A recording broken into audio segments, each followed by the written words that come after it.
Okay, let's get started. Ghosts are real. That much I know.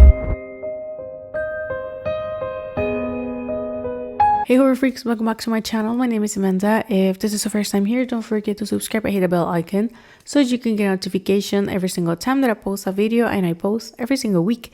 So you can see from the title, today's video is going to be the full review with spoilers of Slasher Season 5 Ripper. Now, in case that you don't know, Slasher is an anthology horror television series that premiered on March of 2016 on the TV channel Chiller, and it was created by Aaron Martin. But after a 1 year on Chiller, it became part of Netflix, and the last 2 seasons has been produced by Shudder, meaning that if you want to watch the previous seasons, the first 3 are actually available right now on Netflix, and the 4th and the 5th one are on Shudder. Now, each season focuses on a mass killer with unknown motive of killing their victims. Now, in the case of Slasher Season 5, that is Ripper, this one takes place on the 19th century, where there is a killer that is stalking the streets, but instead of targeting the poor and downtrodden like Jack the Ripper did, is instead the widow is meting out justice against the rich and the powerful.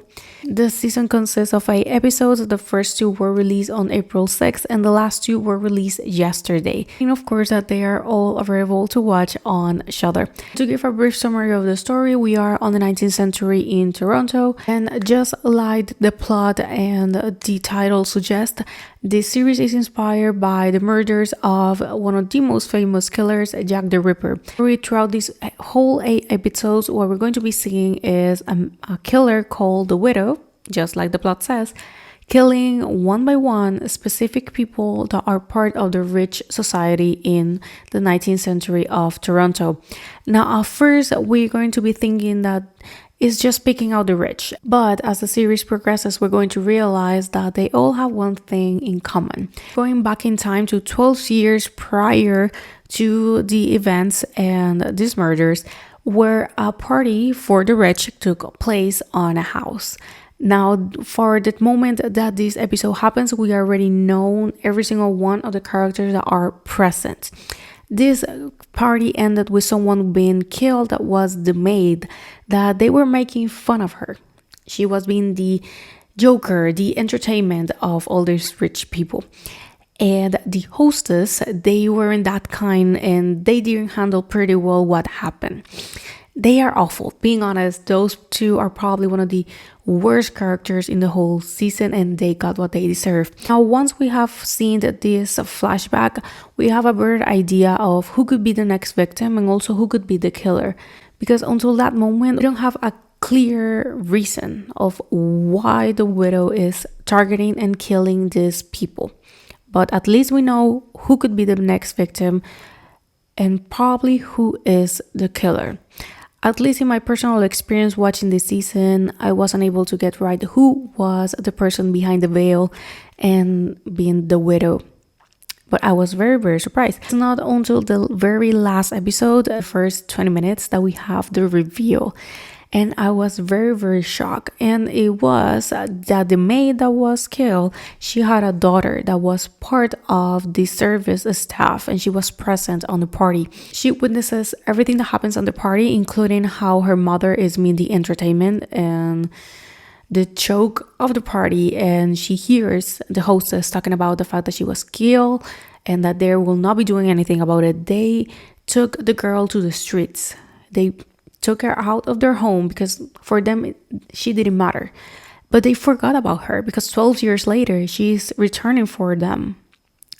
She kills actually one of them. Well, she manages to get one of them killed, not by the widow's hand but by other person, and the other one gets in jail and is the one that gets accused of the murders of the widow. It's something that, like I said, she deserved it.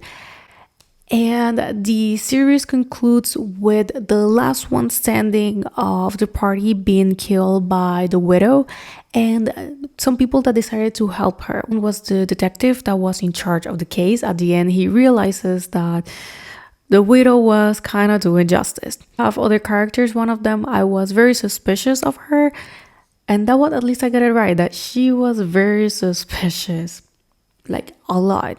but I didn't thought that she could be the widow. But I thought for a moment maybe they were doing it on purpose for me to get misled. But no, she was in fact helping the widow.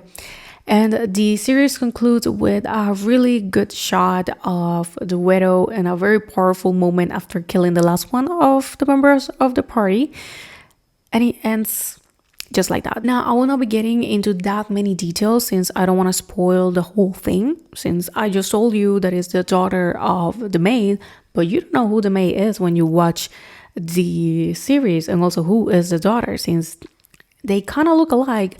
But this is a detail that I catch after she basically reveals herself, because at first I didn't even thought about it. Now, I was going very straight into the things that I like it. Something that I said when I did my April recap of the films that will be coming that month, I said that I have never watched the series, but I will say that a week later I did that video. Shudder sent me the first 4 episodes on an early screener. I'm very grateful for that, and I decided to sit down and watch them. I wanted to give it a try because since this is an anthology, I don't need to watch the previous seasons. And I did, and I was so happy.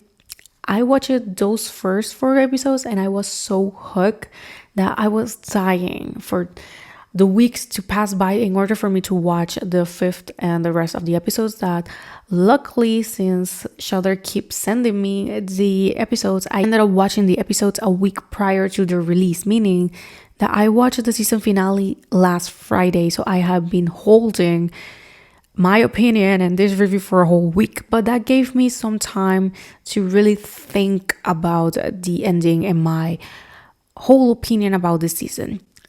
My first impression of the series is that it's very good. The series actually has good reviews already, but I definitely like it this season. Something that I really also like it about this season is that it's very consistent. I never felt bored. I felt interesting, it's very engaging, and also it's very hard to get who is the killer. Like I said, for me, I was looking for clues all the time and I had the eye on a specific character. But that's the one that I truly believe that he was made in purpose to be the mislead, because he's made so damn suspicious and he's evil. Like, he is not a good person. So all this time you could be thinking he could be, but you could be thinking, but it's a widow, it's supposed to be a woman, right? But at some point they talk about the fact that this person, although is also left-handed, the force that he needs to have, it's a lot. The crimes and the way that all these people are killed could easily be in a man misleading as a woman in order to doesn't get caught. I thought the possibility, but no, it's in fact a woman. And every single killing, I love them. They are so creative, bloody, they feel real. But it's also the acting.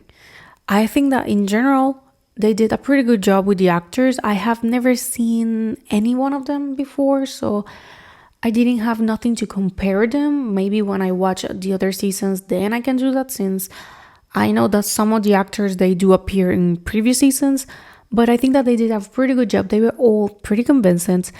The widow, that actress, she did a phenomenal job. She fooled me because the switch in the character is so damn noticeable. She is one way for the whole season, and as soon as she reveals herself, she's a whole nother person. It was a very good choice. She did a pretty good job. Like I said, for me, all of them, they did as much as they could, but they did pretty good. I felt connected with the characters, convinced me of their feelings, of their emotions, their motives, the personalities. They did a hell of a good job with the casting. And probably one of the last things I will be saying that I like is how they were able to mimic Jack the Ripper, but without being a copycat and actually feeling original.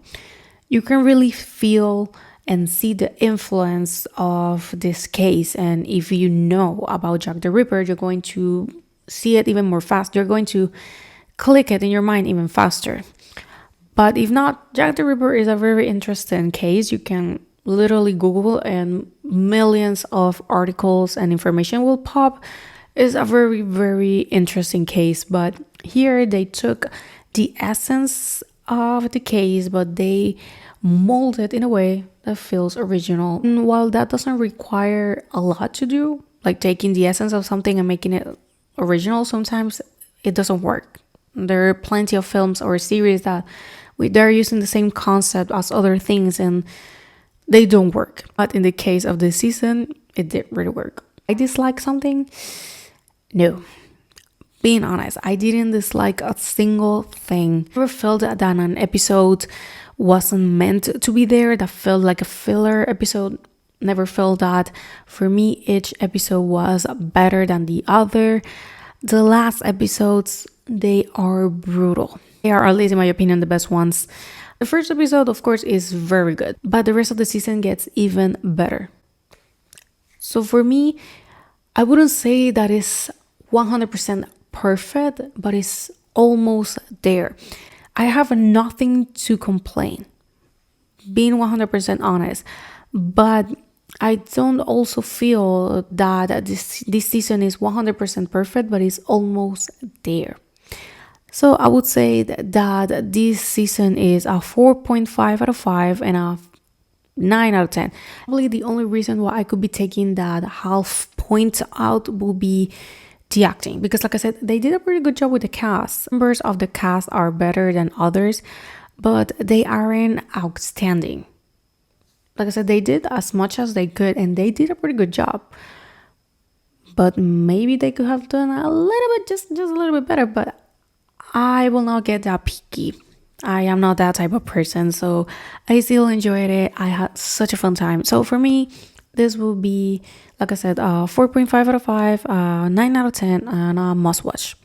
Definitely, I want to sit down and watch the previous seasons. I don't know if I will be doing reviews on them, since I do on Wednesdays reviews on things that are already out. So I don't know, only time will tell, but definitely I want to sit down and watch them because this one was a very good start. Well, thank you so much for watching. Let me know down below what do you thought about this season, if you already watched it or if you're planning on watching it. And also, we are finally at 4,000 subscribers. I really appreciate every single one of you.